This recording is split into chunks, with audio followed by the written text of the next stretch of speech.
Ladies and gentlemen, making her way to the ring is the master of theory, the slayer of feminine pathology, the author of Touched Out is here to make you tap out. Give it up for Aaaamaaaanda, Mad Woman Monty, and her tag team partner, smasher of the wife-whore dichotomy, enemy of nuclear family ideology, Tracy, patriarchy's nightmare, Clark-Flory, is here to lay the smackdown on heteronormativity. Welcome to Dire Straits, the most electrifying podcast in feminist entertainment. Wow. I'm really committed. I'm like sweating. Such commitment. Sweating. I'm just sweat pouring off my forehead. Do you feel like a man now, Tracy? I feel very manly. I feel adrenalized. Whew. Today, we are kicking off a series of episodes and conversations that ask, what about the men? In this episode, we're wrestling with what WWE and UFC tell us about the current moment in gender, heterosexuality, and American politics. We'll be talking about some extremely yucky men, Vince McMahon, Joe Rogan, Mark Zuckberg, Andrew Tate, and of course, Donald Trump. Boo. Turns out, pro wrestling is a perfect lens for understanding our wannabe dictator of a president, from his political rhetoric to his cultish following. We'll look at how a particular brand of chest-thumping, shit-talking, and reality-challenged masculinity found its way from the wrestling ring and the Octagon into the White House. And we mean that quite literally, of course. There is a UFC fight coming to the White House in June. Just what we need, everybody. Just what we need. Fear not, though. This episode is not going to be authoritarian bummer town, at least not entirely, because we live that bummer every day, and so we also need some pop culture fun. Yes, I'm going to force Tracy to talk about her love for Dwayne "The Rock" Johnson. I have a lot of questions. And the fact that they're basically BFFs. On X, on Twitter, at least, yes. I believe that he refers to you as Trace. Is that right? Yeah, The Rock gave me a nickname. Oh. More on that later. In the meantime, know that this is a free episode, but we need your support. These are very dire times for independent feminist media. You can imagine why. We can't do this without paid subscribers, and you can upgrade for just $8 a month. You'll get access to all of our episodes, as well as special bonus content, subscriber chats, and more. Paid subscribers, have we told you lately that we love you? Because we do. Thank you.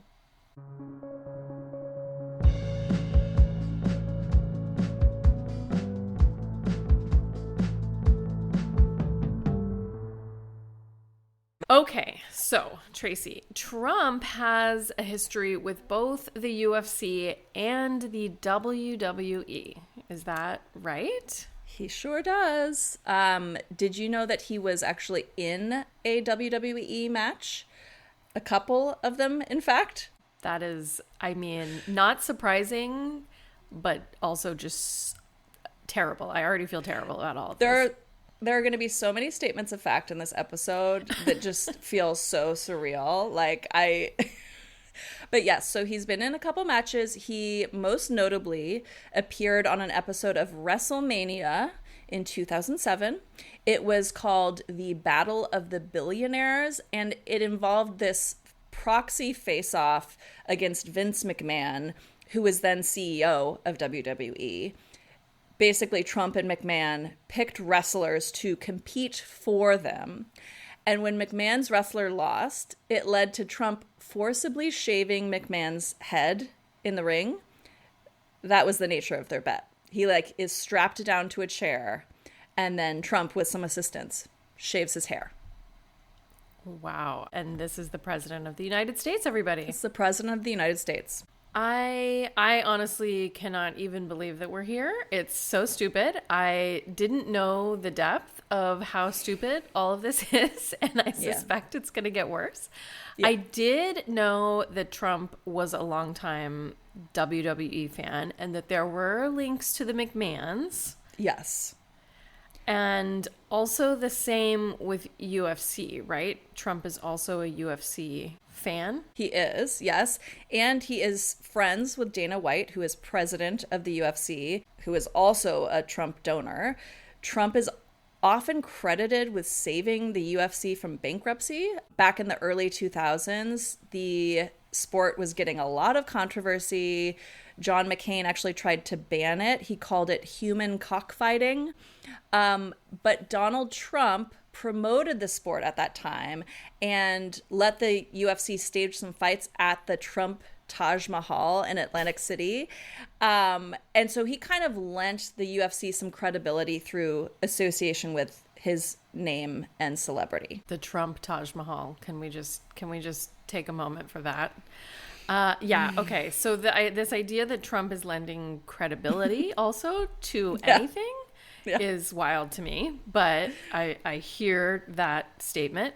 It seems to me like he has pretty deep entanglements then with both WWE and UFC. Yes, totally. I think we should start with WWE because it's a great angle for understanding Trump. Yeah. Should we first sort of clarify the difference between the WWE and the UFC and these like styles of fighting? Yes. Yeah. So the key thing is that WWE is scripted and choreographed. I like to think of it as an aggressive ballet. That's generous. And then UFC is an actual combat sport with athletes who are trained in mixed martial arts. So some would say that the difference is entertainment versus sport, but I don't think it's that clear cut, but that kind of gives us an easy framework for thinking about the difference between the two. So when you think of a Trump rally, what comes to mind? What do you picture? Oh, my own anger? No, I guess I picture screaming crowds. I picture people with lots of hats and shirts and American flags, lots of nationalism, loud music, and then, Trump just saying ridiculous things and people cheering like it's wisdom. Yeah, which is not unlike attending a WWE match. That's true. The crowd, the branded merch, the patriotism, the dramatic music, for sure. To a degree, that is true of any popular political rally, obviously. But there are more direct similarities with Trump, I think. And I actually mean that very directly. Like, he's actually walked out to The Undertaker's theme song before. The Undertaker is a WWE legend. Wow. Okay. So dumb again. I will say that I watched the Vince McMahon documentary on Netflix a couple of months back. And that this is exactly like what dawned on me, that the current administration learned political theater from this era and is just so descended from WWE. But yeah, just like the incredible misogyny and violence in this whole culture blew me away. And yet you can totally see how Trump's connections with reality TV, perfectly sort of like primed him to draw on this history as well. But I didn't know he had these deep connections actually to the fighting world. But then again, there's also something so surreal about like a political rally mimicking a fictional sporting event.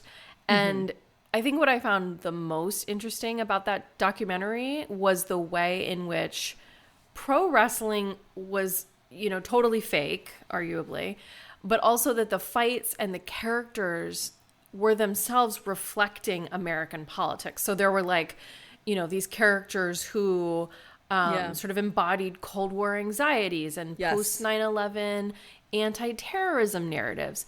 But then it's like this kind of loop where what was happening in the theater of wrestling was also creating or recreating or affirming the politics of racism and isolationism that the storylines were already leaning into, right? So it's like this like feedback loop.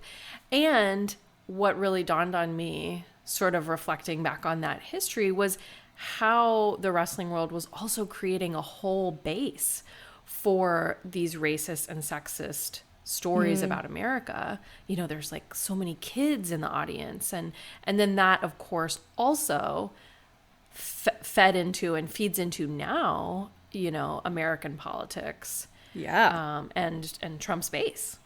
Absolutely. Yeah. So I want to hit on this point about WWE being fake. This is true. I think everyone knows that now. The winner is predetermined. There is some improv, but it's largely scripted and delicately choreographed, hence my remark about aggressive ballet. But the staged quality isn't supposed to be publicly acknowledged. There's this term in the wrestling world, kayfabe, which, by the way, someone said online that the way to pronounce it is, it's like akin to hey babe. So kayfabe, hey babe. Kayfabe, which refers to the industry practice of pretending the wrestling is real. So historically, promoters and wrestlers would commit themselves to perpetuating the lie that it's unscripted, and they would keep that up not just during matches and behind the scenes footage, but also in interviews with the press. And the idea was to not break character. You presented the feuds that you were having with other wrestlers as real all the time. But then there was a shift in the 80s where the scripted nature of wrestling was increasingly acknowledged by fans.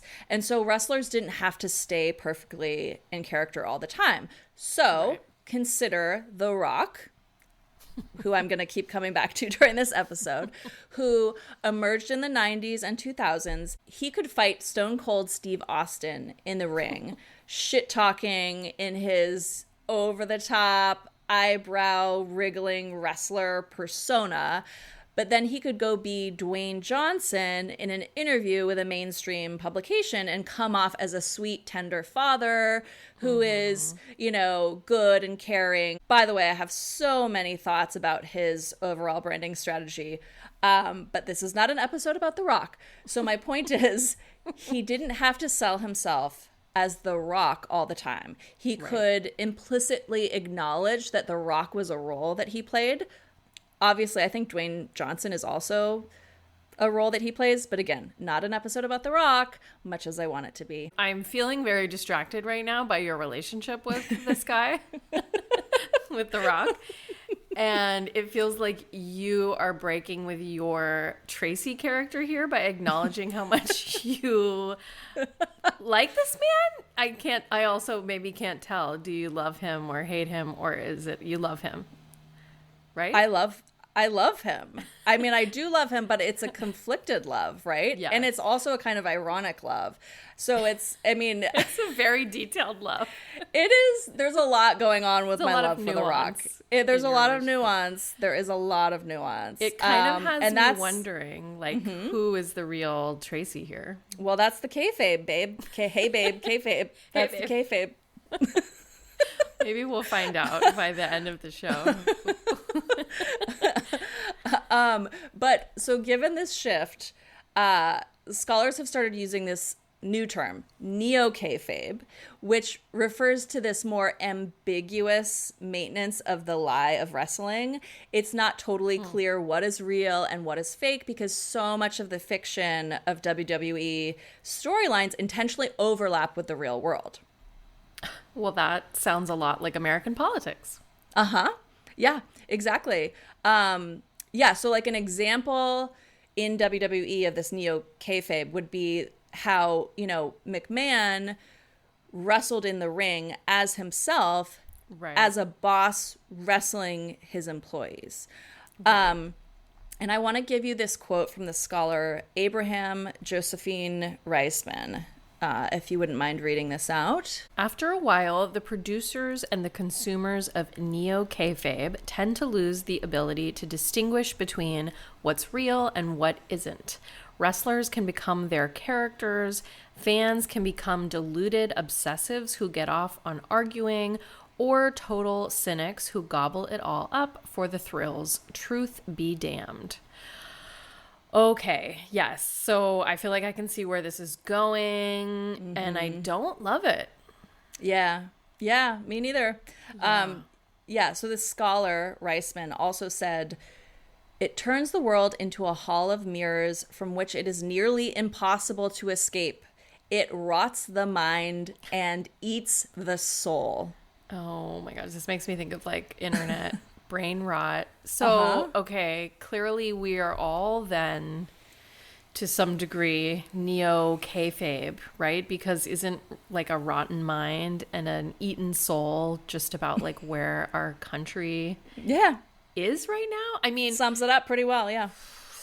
So much of this like already feels like the current administration's approach to politics. It's like blurring of reality and fiction. Yep. And then conservative supporters sort of fandom around Trump and his lies and the way that they eat up that blurring of fiction and reality because they want to be entertained. They want like that emotional experience of going along for the ride and just witnessing his audacity to be an asshole. I mean, many people have pointed out like that's part of his appeal, or like, you know, these men's ability to be warriors, to bring it back to our questions about masculinity, and to use Pete Hegseth's like new favorite term. Yep. Right. Much like with reality TV, which we know to be highly engineered, there's this way in which the uncertain line between fact and fiction actually adds to the drama and the enjoyment.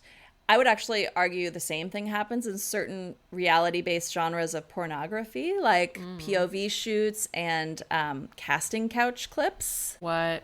Can you explain what those are for those of us that are not versed in the pornography terminology?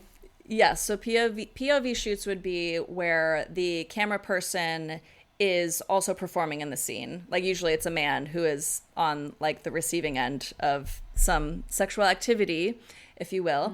And then there's casting couch clips, which are typically very much scripted and staged, where a young woman is auditioning. Sometimes it's like she's being tricked into thinking she's auditioning for like a legitimate Hollywood film, and the producer or director is like coercing her into activities, right? And so it's presented in this, you know, style of this is real, this woman is being tricked.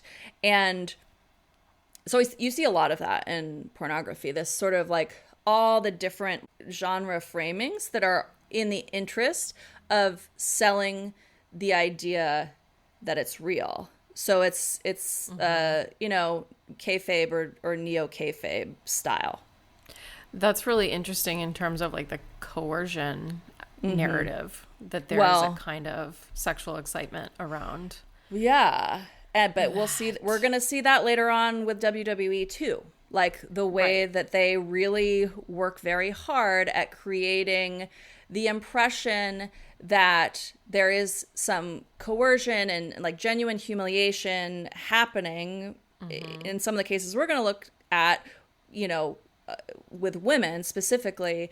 And that's like, even though the fans, I think the same is true with like many viewers of pornography, like you probably know it's probably like this casting couch video is probably not real. It's probably scripted, but maybe not. There's that the uncertainty of like what's what. And so it kind of allows, I think that facilitates the suspension of disbelief and the ability to kind of like let go and indulge in just the entertainment of it. Right. And often, like you said, in some of these wrestling narratives, like I'm just thinking about ones that I'm sure we'll talk about with McMahon and his wife, the thrill is in the misogynist abuse and in being able to witness that and cheer it on, which is to me deeply disturbing. Yeah. But it seems like part of the implication here is in terms of like the connection between Trump and this wrestling world is that actually his fans too know that on some level he's lying, or even most of the time, and they don't care. And actually I'm thinking about just this morning, you and I were texting about him posting this AI generated video of him as like the Grim Reaper. And again, it's the use of AI, which he's been really leaning into, also is sort of blurring that line between fantasy, humorous fantasy, and reality.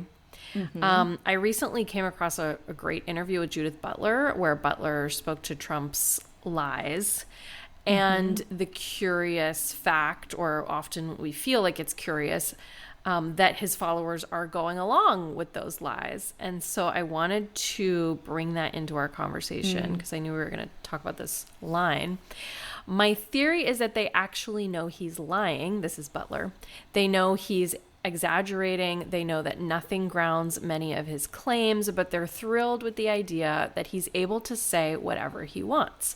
I think we haven't thought enough about that right-wing thrill, that sense of exhilaration that people get with their MAGA rallies and the like. So Butler's pointing out something that I think about a lot, which is the point is not what's actually true, but it's the emotional experience that these voters, this base, is getting from playing along with the lies, with the staged abuse, right? With what he's doing, which means that reason or appealing to common sense when we're talking about a Trump base, or even appealing to them with empathy, which they actually mock and ridicule, we know, that's not going to work. Yeah, because it doesn't tap into that emotional thrill that they're getting from this spectacle. Yes, I love that point. That actually brings me to the next thing I want to talk about, which is the wrestling concept of the heel or the villain in the story that plays out in the ring. The villain is the figure that the crowd is supposed to hate. But also the heel facilitates this release of emotion that we're talking about and this experience of catharsis and provides a vicarious thrill for the audience, which really hits on what Butler is talking about here, I think. Right. Totally. Okay. So if there is a villain in every sort of wrestling narrative, and we're supposing that Trump is sort of leaning into this narrative style, right, in his politics, I assume that means that there's also a hero. Yes. Is there a name for this in WrestleMania land? Yes, there is. There is. The hero is known as the baby face, sometimes just the face. What? Yeah, I don't know. So he's the good guy who everyone is supposed to root for, but it doesn't actually always work out that way. So when The Rock first premiered, he was presented as a baby face, but the fans didn't like him. It was too corny, too boring, so he was actually retooled as a heel. Wasn't there, though, also some racism in the audience's inability to connect with The Rock that way? I remember that coming up as a sort of primary gesture in that McMahon doc. Yes, 100%. I've seen folks observe that heels are often people of color or they're foreigners, and they're portrayed with racist stereotypes. And when The Rock transformed his persona into a villain, he joined a crew of fellow heels who were black. And so absolutely, that is a huge piece of what's going on here. But so interestingly, he became this cocky and arrogant, but also deeply charismatic character who, well, I mean, to me at least. Not just to you. To me and many other people. Who referred to himself in the third person. He called himself the Great One, the People's Champion, and the most electrifying man in sports entertainment. I I saw a backstage interview from this era where he was asked how he would lead this country. And he said that the term leader was, in his words, beneath The Rock. His preferred term was ruler. Didn't he like run for political office though? People or have am I thinking of a different wrestler? People have like constantly speculated that he's going to like run for president one day. And I have long said that the that day you would vote for him. No, the day that The Rock runs for president is the day that my semi-ironic, semi-serious The Rock fandom has to end. Like that is the line. Like if this man runs for president, it's over. That's a threat. It's over between us. And that's a threat. You're going to dump him. I adore that man. But just don't run for president, please. But obviously you are also, in addition to sharing your love of The Rock, teeing up a lot of connections to Trump here, right? And he is very much, I guess, the heel, or is he the baby face? Is he the hero, or is he both? And is that part of the appeal? Yeah. Well, okay. So he has referred to himself as your favorite president and the most honest human being that God ever created. Also, the best deal maker in the world, the most successful person ever to run for the presidency by far, and famously, a very stable genius. These are quotes, right? Yeah, direct quotes. So, wow. Yeah, I just have so many thoughts about exaggeration and like euphemism. And not too far from how The Rock is talking, right? And doesn't Trump also speak about himself in the third person quite a bit? Yeah, I actually have a few quotes for you to read out. Sorry about that God. in advance. So I am reading in the voice of Donald J. Trump right now. This is not me. There's never been a president like President Trump, says Donald J. Trump in 2019. Nobody's been tougher on Russia than Donald Trump, says Donald J. Trump in 2019. Oh, God. Nobody has more respect for women than Donald Trump, says Donald Trump in 2016. I remember that one. Yeah. Yeah. Unreal. So you have both the like referring to himself in the third person, but also just completely turning truth on its head. Right. For sure. So, okay, bringing it back to the Rock again, as always, he would refer to his enemies in the ring as jabroni and candy ass. He'd say things like, know your role and shut your mouth. Does that bring anything to mind for you with Trump? Well, yeah. I mean, totally makes me think of like the little nicknames that he likes to give his opponents, right? Like Crooked Hillary and Sleepy Joe and I don't know, what did he call Marco Rubio? Like just constantly, right, mocking anyone who he doesn't like for a moment or who disagrees with him or Yeah. A lot of people have pointed this out before, but Trump's rhetoric can be mapped to the promos that wrestlers do before a match. They basically smack talk their opponents. Sometimes they give them nicknames or imitate them. The Rock was actually like known for this, for his imitations of other wrestlers. Promos also involve hyping up the crowd and getting them to join in a chant. Which again sounds like a Trump rally. I'm thinking of like the Hillary chant, lock her up. Yes, exactly. I was really thinking about Trump through the heel lens when I watched his speech at Charlie Kirk's memorial. Oh, like the moment when he talked about Kirk not hating his opponents. Yes. And what did he say? Like that Kirk wanted the best for his opponents, but Trump was basically. But I don't.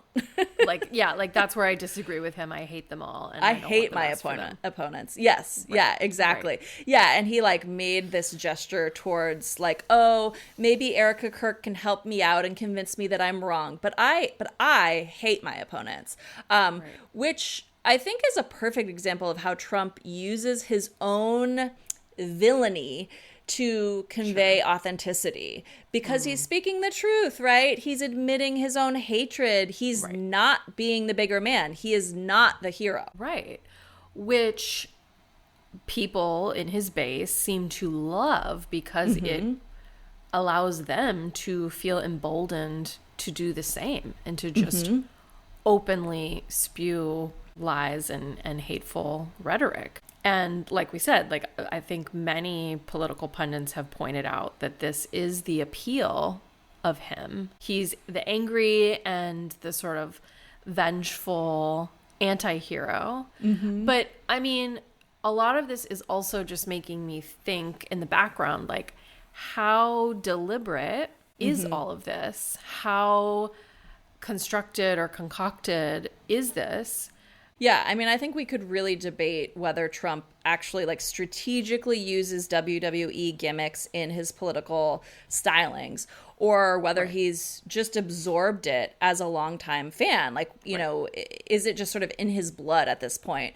I actually kind of suspect the latter. Like, after binging a bunch of WWE matches for research, I found myself returning to footage of the aftermath of the assassination attempt on Trump, where he resurfaces from behind the podium with blood dripping from his ear.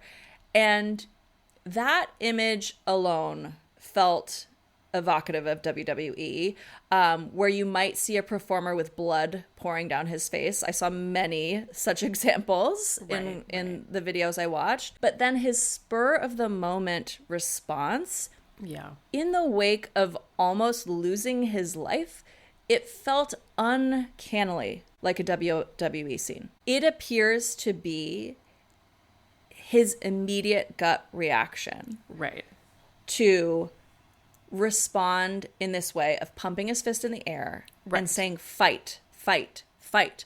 And it comes seemingly so naturally, like as a first impulse, even in the midst of a life or death situation.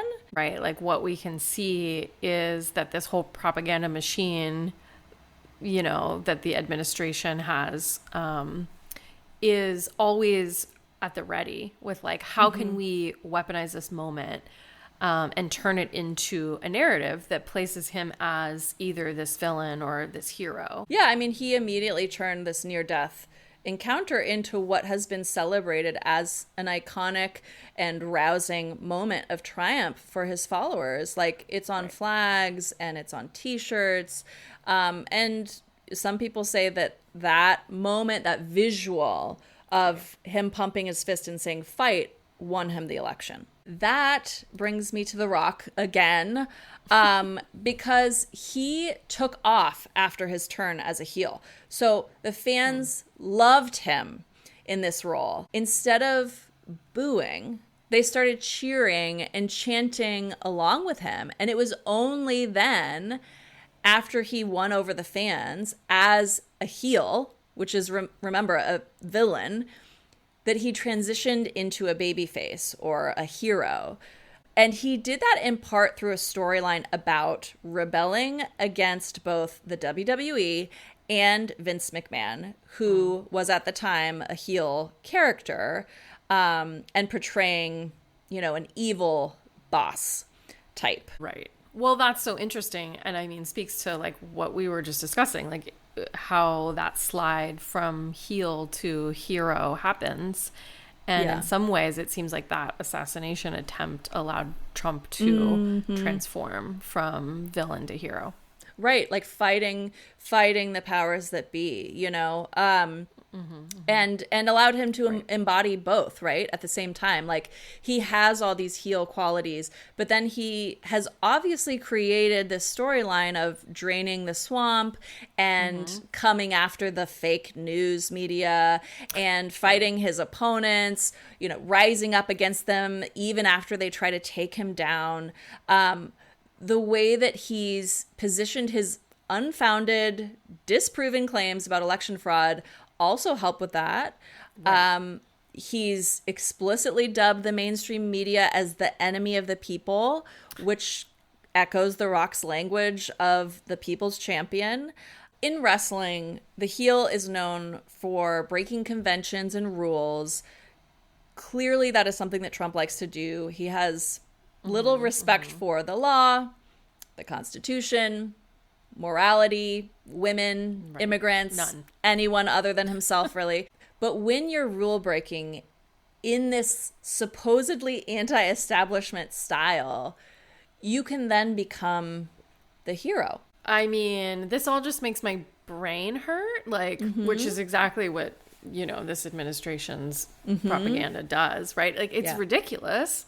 Yeah. And it's shape-shifty constantly. Yeah. And it also feels like the base is kind of like, you know, we love you when you're bad. Like, that's what makes you so good. Yeah. Right. And then at the same time, you know, like you're saying, Trump is constantly concocting new villains, like bigger villains than him. Yeah. Whether it's, you know, not just the fake news, but like the radical left, like wokeness, woke people, immigrants, trans people, or like Portland, right? Yes. The Democrats, of course. And then he uses these sort of false enemies as justification for that rule breaking that you're talking about, which is actually just a classic political move, right? Like to galvanize the base around a shared enemy. That is like, you know, classic political philosophy, whether it's like the Carl Schmitt sort that like all politicians rely on the kind of friend versus enemy distinction, or even like the Edward Said style take about like creating an other, right? Like, the, you know, the West versus, you know, the East, right? Yes. So it's kind of classic, but then at the same time, it feels like the optics and the like the aesthetics and the visual rhetoric of this particular administration has like a 21st century flair, I guess. I think what's distinct is the way that Trump combines that with the archetype of the brave, unconventional hero who is defying the rules in order to become the people's champion. Yeah. You know? Totally. So it's no surprise that after that assassination attempt, none other than Hulk Hogan gave a speech at the RNC. Oh my gosh. I want to play that clip, which involved him ripping his shirt open wrestler style. And they tried to kill the next president of the United States. Enough was enough. And I said, let Trumpomania run wild, brother. Let Trumpomania rule again. Let Trumpomania make America great again. He also said this. You know something? I've seen some great tag teams in my time. Hulk Hogan and, ooh, yeah, the Macho Man Randy Savage. But you know something? I see the greatest tag team of my life standing upon us, getting ready to straighten this country out. He's basically referring to Trump and Vance as a wrestling team, like just straight up. And then, like, meanwhile, right, isn't this on a stage where Trump is looking on with like his giant ear bandage? Yes. Right, which some fans then started to wear in solidarity, like as like a Trump like piece of merch. Yeah. Which I honestly, like, I cannot even believe that this is what will be in history books one day. If we even have history books. Jesus. That are not burnt. Yeah. I mean, there is such a theatricality to the bandage's size. It was certainly much larger than it needed to be, right? But it was just large enough that it played well on TV. I cannot. I mean, in some ways, it's like part of his costume, right? It's the people's champion. They had to play it up. His garb. Well, until now, we've been kind of talking about some basic overlaps between like the visual rhetoric and the sort of narrative rhetoric of the WWE and Trump. But we do have to talk I think a little bit more specifically about the heteropolitics of WWE, right? Yes. Something that really hit me when I like sort of look back on this history was, as I mentioned at the top of the show, like just how misogynist and terrible the gender politics were in these WWE storylines. Yeah. And seeing images of all the young boys and girls and you know, grown men and women, but children in the crowd watching these storylines play out and essentially being like socialized to cheer on, you know, these characters who were just performing like this gross misogynist violence. Honestly, this could be its own like mini series, just looking at the heteropolitics of WWE. But I want to zero in on the McMahon's marriage in particular. So yeah, Vince McMahon's marriage to Linda McMahon, who is our current U.S. Secretary of Education, because that's what she's qualified for. So they are now separated, by the way. But back when they were married and performing on WWE, McMahon played this cheating, womanizing character in the ring. But again, with the kayfabe, because in real life, he is said to have paid over $12 million to hide alleged infidelity and sexual misconduct. Also, relatedly, McMahon was forced to step down as chairman and CEO of WWE following allegations of sex trafficking. I did know that. Yeah. Wish I didn't. So dark. But back in the early 2000s, WWE aired this storyline in which Vince asked Linda for a divorce. She had a nervous breakdown, ended up heavily medicated and in a wheelchair, and then he wheeled her on stage and proceeded to make out with a hot young woman wrestler, Trish Stratus, as his incapacitated wife looked on. It's honestly so disgusting. He really plays up the sadism of the whole thing. I'm going to actually play us a clip. I can't believe Mr. McMahon is groping. I can't believe he's groping, kissing Trish like that in front of his own wife.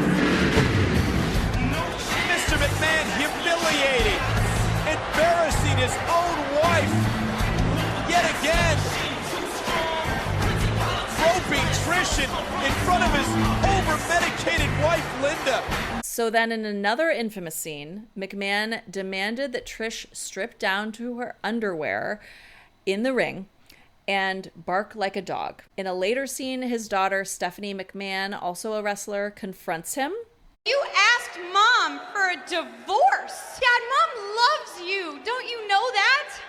Let me give you a little history lesson about your mother. Your mother lived in the poor section of town. Nonetheless, I admit I was attracted to her. Your mother had a certain reputation. You might say she had a good time girl reputation, if you get my drift. Your mother loves my money. And then fast forward to this later scene where the tables have turned and now Vince and his daughter Stephanie are going after Trish. They have defeated her in the ring, and they've brought out a mop and a bucket of dirty water.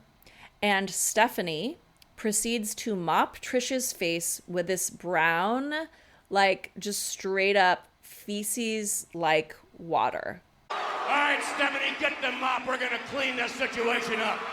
This must be what Mr. McMahon wanted. Oh, my God. Oh, my God. I'm about to hurl. That's the most hideous smell I've ever smelled. That's it. Mop the ring up with her, Steph. That's it. Mop the ring up with her. Come on. Put her head in it. Come on. Oh, my God. It smells like a urinal. Well, it's the pleasure that is being gotten from degrading this woman. Yes. And it's just so, like, it's just like straight up coprophilic. It's like Two Girls, One Cup. The visuals of it, like I know our listeners see it, but like just know that this woman is it looks like poop water. Like it's just like it's all over her, and it's just like it is two girls, one cup in the wrestling ring. Oh my God, Tracy, now I'm like going down memory lane thinking of the two girls, one cup. How do we talk about this more? I know we have to move forward, but like, whoa. Yeah, whoa, sorry to bring you back to that. So long. Woo, yeah. Well, that's what WWE and Trump does. Like, it makes two girls, one cup feel relevant. Yeah. It was like it right probably around the was. same time. Yeah. It probably was. Like, we could it's the two girls, one cup presidency. That's what I'm going to dub it. That's exactly what I was going to say. Like, we could trace like a direct line from that video to where we are today. Yep. Whew. Eating shit. That's what we're doing right now. We're eating shit. Yeah. Right. So, yep. I mean, we could do a whole history of women in the WWE, but just based off of this quick sampling, how are you feeling about the WWE's portrayal of women back in that era when Trump was showing up in matches? Oh, yeah. I mean, great. Just wonderful role models of the American family here. Yeah, right? Yeah. But then again, like, that's the glaring contradiction of the Republican Party, right? This is supposed to be the party of family and purity and, you know, God. Right. And yet nearly all of its, like, major players today have been accused of sex crimes and or domestic violence. And this family, the McMahons, is no different. I mean, obviously we have the Epstein. I mean, it's just like my God. The contradictions are, like I said, glaring at this point. Yeah. Something that also this is reminding me of is, you know, that around the time of all these scenes, like what was going on with Stephanie McMahon and her brother at the time, like the gender politics there, I think are also really fucked up. Like to our questions around masculinity, there was a lot of emasculation of him, as I recall, in this sort of family storyline of him not being able to like sort of step up and fill Vince McMahon's shoes. Which again holds that like line between reality and fiction, because I believe Stephanie McMahon has sort of stepped in, you know, in a sort of more prominent role in the organization rather than her brother. So that I think is also interesting. You have this narrative of like powerful men who abuse women, who cheat on their wives to the point that their wives become comatose hysterics. Yeah.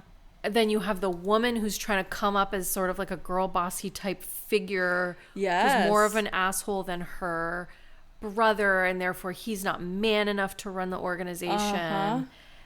I mean, that's the gender politics of this party that, you know, is pro-family. It's crazy. Yeah. Also, somewhat relatedly, I want to note the mix of homoeroticism and homophobia that I noticed in some clips from this era. I watched a match where Steve Austin beats The Rock. The Rock is laid out cold. And Austin stands over The Rock's face, pours beer into his own mouth, and then like lets it pour down his bare chest and his like spandex clad crotch onto The Rock, to The Rock's face. And the announcer says something along the lines of, he might as well have just urinated on The Rock. That's what they've just done to him. So it's like this, like, both homoeroticism and homophobia, like both in one. And also, again, this like the shame, the humiliation, like sexualized humiliation. They are just like hitting on again and again and again. Right. So to be clear, when we talk about the president of the United States being influenced by this culture, by the conventions of the WWE, we're talking about him tapping into this worldview of sexist, homophobic humiliation porn. That is America in 2025. Great. Okay. So, turning to UFC, I have to be honest, I have not watched any matches in my research. I've seen clips in the past. I understand fully well how violent and brutal it is. I don't think I need to subject myself to any more of it. But I'm curious, have you watched any UFC before? I mean, not really in any sort of sustained fashion. Like sometimes, and this actually happened maybe a month or two ago, I'll go out to eat with my kids at like corporate restaurants, with like the huge TV screens. Yeah. And they will have these UFC fights on. This actually happened, I guess it was like July. There was some big fight.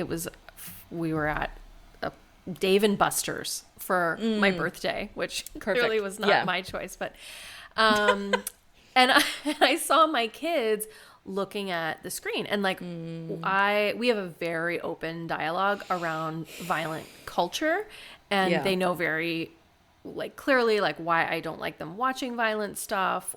We actually talk about that blurring of the line between reality and fiction, and how, especially for kids, if you're consuming that kind of stuff, it can get really confusing. So we've talked a lot about that. But anyway, this stuff was on the big TVs, and, still, even though we have that open dialogue, I'm always just like, fuck, like, I don't know how to explain to you that people love to brutalize each other like this for sport.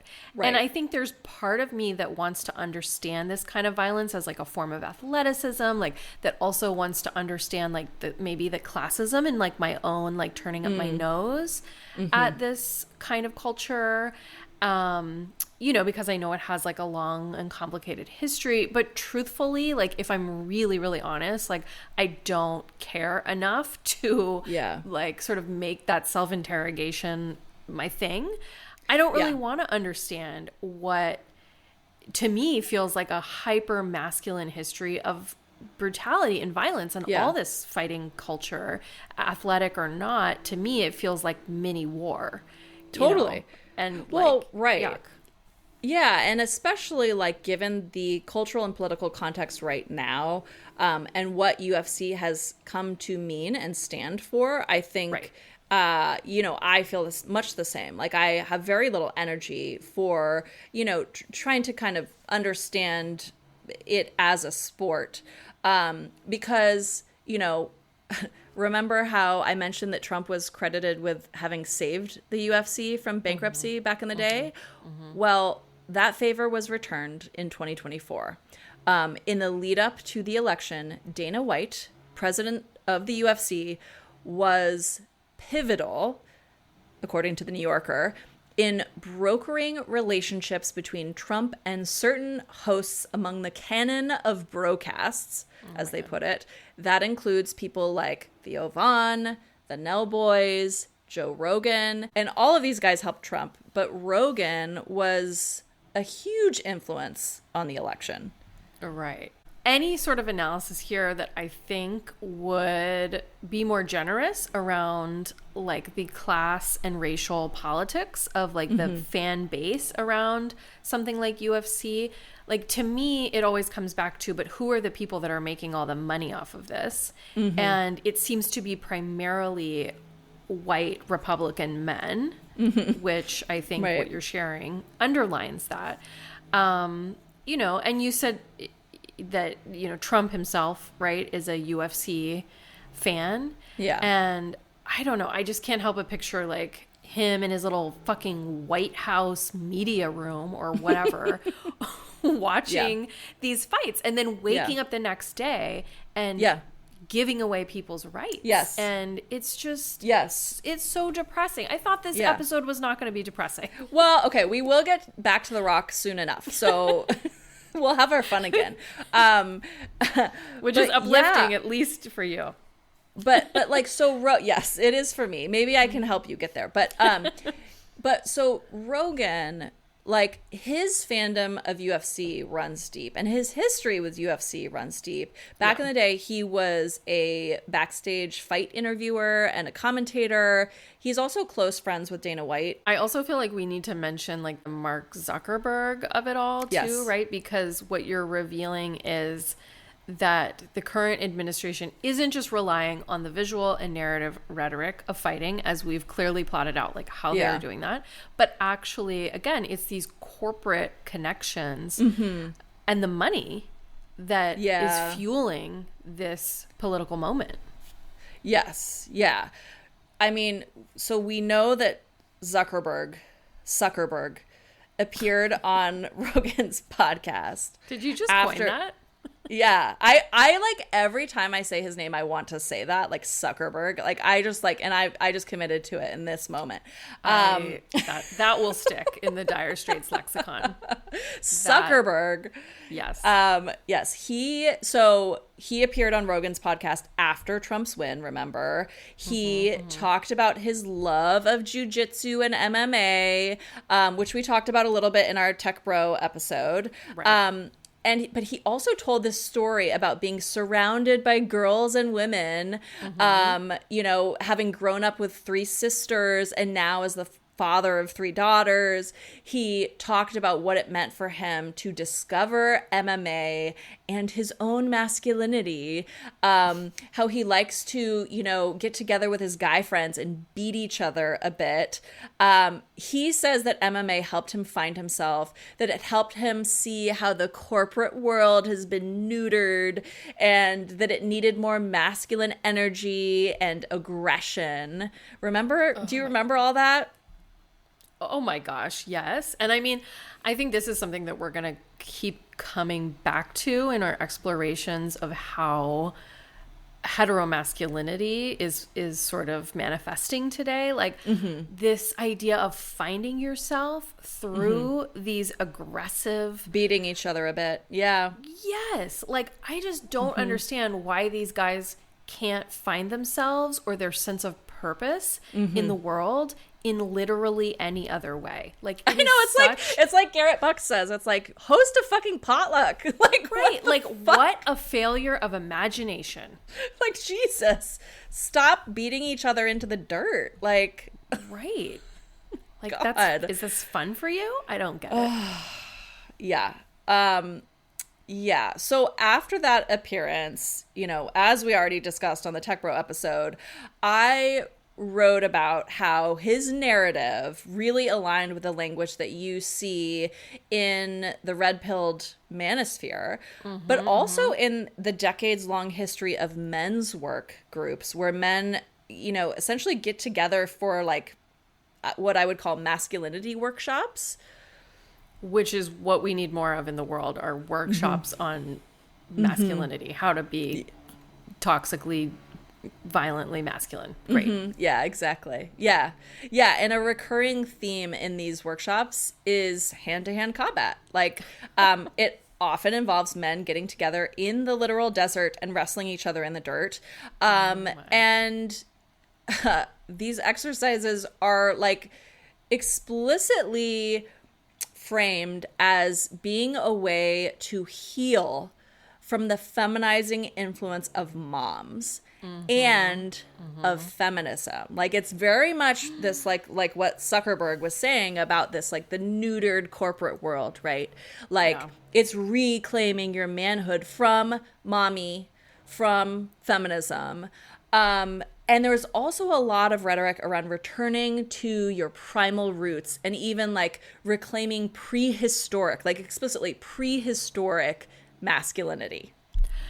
This is making me think of something I've written a little bit about. It's this theory of momism. This guy, Philip Wiley, coined this term in like mid 20th century. And it was all about how moms, over-loving moms, were to blame. It was a very like homophobic and just super problematic theory, but like how moms had made their boys too soft. Yes. And blaming moms for like post-combat PTSD and like everything basically that's wrong with society. Like this is just an extension of momism. But like you said, like all of this also relies not only on the idea that like moms are to blame for everything, right? But that women and feminism are oppressing men, which I would just love to see the data on that. Like literally any example of how that works beyond like the Zuckerberg style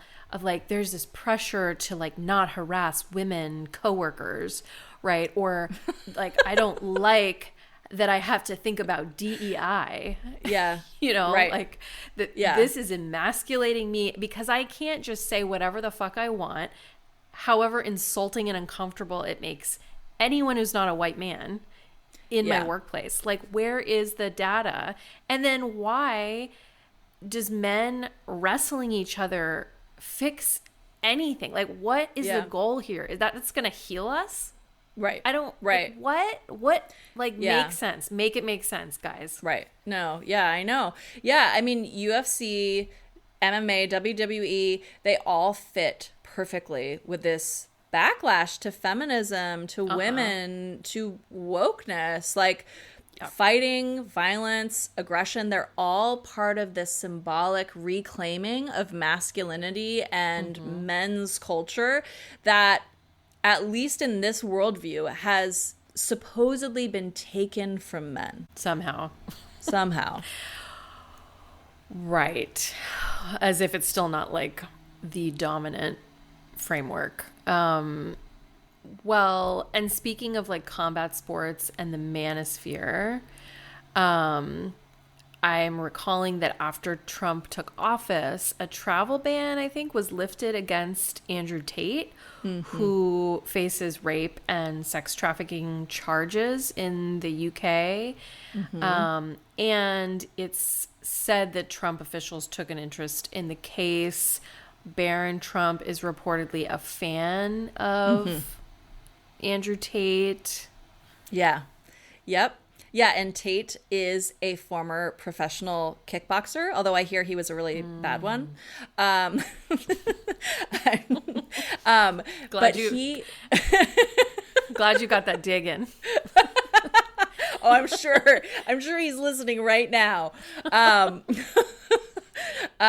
But Tate has a subscription service called The War Room, which lets members sign up for something called The Test, where they spar with Tate himself, but also have a chance to get in the ring with a pro MMA fighter. Oh my gosh. Yeah. I mean, there's so much to say about like Tate and his training programs and sex trafficking and allegedly forcing women to be cam models.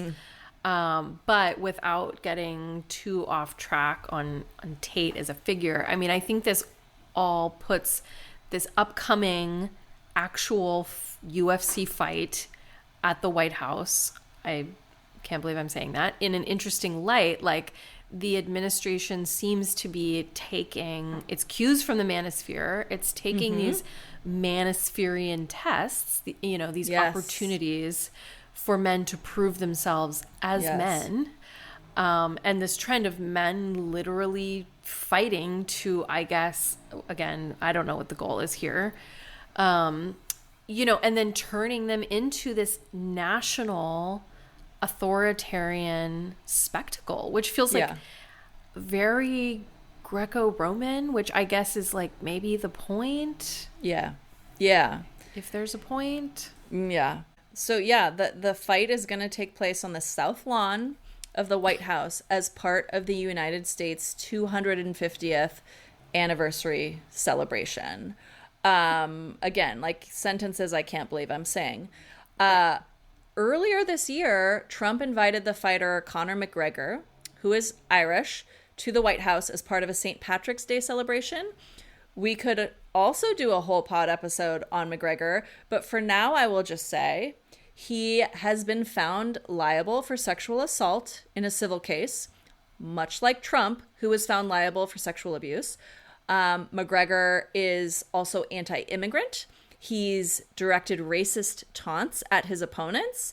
And just recently, McGregor announced that he wants $100 million to participate in the White House UFC fight. Great use of our tax dollars. Yeah. So get this. while McGregor was visiting the White House, Pete Hegseth, who has himself been accused of sexual assault, welcomed McGregor into the Pentagon and got him to film an inspiring message for the troops. I want to point out there have been a lot of links between UFC and the U.S. military. And there have always been links between fighting as sport and spectacle and war. For one, men who watch MMA are clearly seen as potential military recruits. The Air Force has targeted UFC fans with recruitment messages. It also goes both ways. UFC has teamed up with the Air National Guard for marketing partnerships. Obviously, the military is known for targeting lower income communities with recruitment, and many UFC fighters come from poverty. There are also parallels in how the military and UFC emotionally and physically exploit these men and then toss them aside with inadequate support and financial opportunity. Last year, UFC partnered with an Air Force base to build a UFC-branded MMA training area designed to give service members a place to practice and train in MMA. I just have to say this one more time for the people in the back. It is a UFC-branded training space on a U.S. military base. More recently, FBI Director Kash Patel reportedly brought up the possibility of tapping UFC for helping train agents, FBI agents, in martial arts.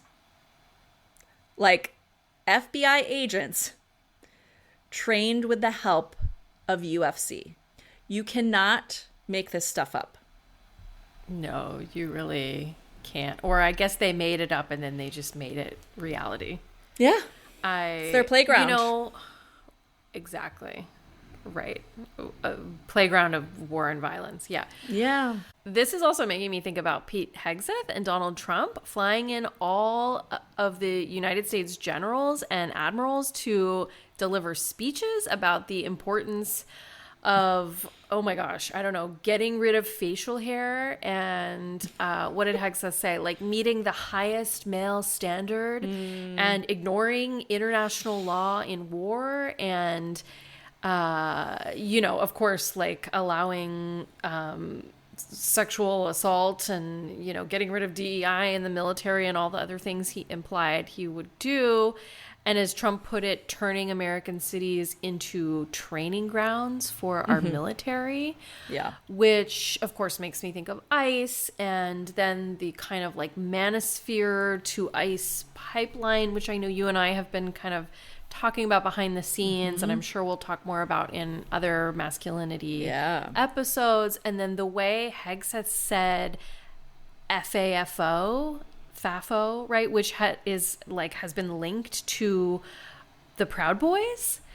And honestly, like, it's not good. Like, none of this bodes well for any of us. And it just seems to me that the manosphere and these other areas, right? Like, I think what we're doing here is like mapping out the way in which masculinity is being influenced by these different sectors of society, and how they're all sort of grooming men for this kind of anti-establishment, all white men are heels, rogue, sort of vigilante violence that we are already seeing, you know, across the country. And so it truly feels like they are building that kind of like rogue, vigilante, white nationalist army.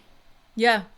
Yeah. I'm reminded again of those masculinity workshops where men romanticize the caveman and the warrior.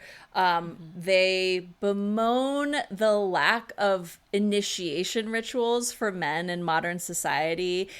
And then they concoct these elaborate rituals for becoming men, in part through wrestling each other in the dirt, right? And these guys are doing that on a grand scale, right? Like when it comes to Manospherian tests, we seem to be headed somewhere much worse than a UFC fight at the White House. Right. I mean, the fight itself is just a spectacle, as a symbol of like what this administration stands for. And, you know, just the past couple days prior to recording this episode, the language of war is definitely ramping up. And Trump has basically declared war on American citizens, referring to the enemy within. And as we speak, he's trying to officially rebrand the Department of Defense, he and Hegseth, as the Department of War, and, you know, sending troops to Portland or whatever, and making comparisons to World War II. And that's just right now. So who knows what will be happening when this episode comes out in a couple weeks. You know, our listeners can, of course, fill in the blanks for us. And it's not just men either. Like, I'm thinking of a great piece that friend of the pod, Sarah Peterson, wrote about the language of war in some of Erica Kirk's speeches, even before the death of Charlie Kirk was weaponized to sort of advance that message. And the way in which her speeches were sort of turning anti-feminism into a kind of war ballad. Yeah. And all of this relies on a certain heteropolitics too, right? Yeah, I mean, I'm thinking of just like the gender division of labor, like women as wives and mothers who support men in the war effort. But also like contribute to that social reproduction of young boys as warriors, young women as submissives, and then men as these sort of public facing workers and warriors. Right. Oh, it is so dark. It is so dark. And we did promise some fun, didn't we? So I think that means we need to do a hard turn into talking about The Rock. Because we can't leave people on that note. No, we can't. I mean, unfortunately, we're all living in that note. But yes, like, let's try to end on a lighter note because we love our listeners so much. Tracy, what is going on with The Rock and you? Why? What is happening? What? Yeah. And how did I not really, like, I guess I kind of knew this about you, but how has your relationship with The Rock slid under the radar? Is it a secret? Are you guys secretly having an affair? Secret. No, we're not. Although that would be good to reveal on the pod. Right. No, I mean, okay, so I have so much to say about this, but we're running out of time. So I'm just going to give you the speed download, which is like, I became aware of him around the time that he was like making a name for himself on WWE because of the way he'd shown up in the mainstream. And I remember like being in, I don't know, middle school and like flipping channels and being like, if I saw him wrestling, like I'd stop and watch, which I certainly wouldn't do for any other wrestler. I would never watch WWE, but if The Rock was on, I would, because of just how charming he is. He has a certain level of charisma.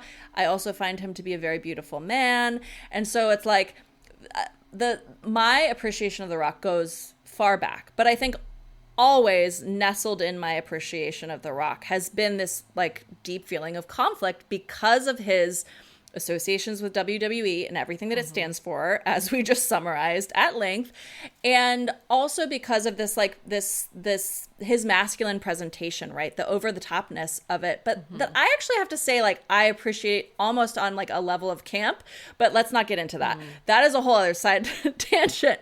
What I will say, the most important thing for me to share about The Rock is that I have tweeted with him back and forth more than once. And the first occasion happened because I had written this very important, very serious investigative piece about him for Jezebel. This was years ago. I, following The Rock on Instagram, had noticed that when he would post videos of him working out in his at-home gym, which he does frequently, or he used to, he doesn't so much anymore, he would often have a towel tucked into the front of his workout tights. Tights? Yeah, they're like compression tights. They're like really like men have started wearing these, it seems, in recent years. It's like they're like tights. They're workout tights. Wow. They're skin tight. But he would like tuck this towel into the front in such a way that it like perfectly hung over his crotch, shall we say. And so I launched an investigation into what I dubbed the dick towel. Like, what is this towel? What is this dick towel? Like, is it for covering the dick? Like, does it serve some other purpose? Or is it like literally just like a modesty curtain that The Rock and other men who work out in the gym seemed to be doing at that time? And so I did a deep dive and I like literally like interviewed experts, but The Rock was the doorway into this piece that was obviously very tongue in cheek. When I published it and posted about it on Twitter, now X, The Rock himself responded. Oh, and I have his tweet here to read to you. He said, the wonders of the internet. and so I'd like framed it as this like investigation of like, what's with the Rock's dick towel? And he said, "Hi, Tracy. I keep my towel there regardless of what kind of workout pants / shorts I'm wearing, because I'm always sweating and I'm constantly wiping them and reapplying chalk to my hands. But dick towel is my new favorite term that I will break out on date nights." Whoa. Wait, he's going to break out the term or he's going to break out the dick towel? I mean, I don't both. Date nights, which like this is, by the way, such a perfect example of The Rock's sense of humor.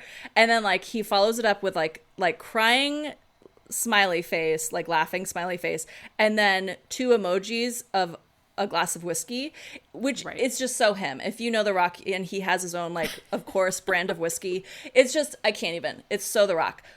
But like I think it was like a year or 2 later, I tweeted about it again. Like I was like, oh, like, you know, that time that I like The Rock tweeted at me, high point of my life, something like that. And he responded again.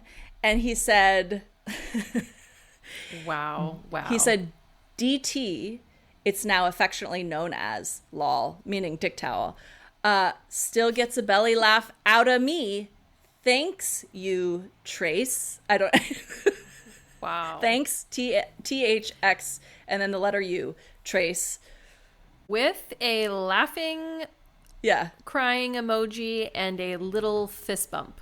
A fist bump emoji. Yeah. Yeah, he called me Trace. He gave me a nickname.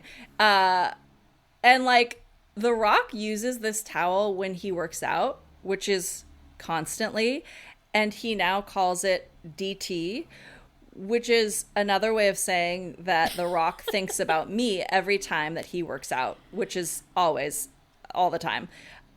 So this feels like a great life accomplishment. I mean, it is an accomplishment for sure of some kind.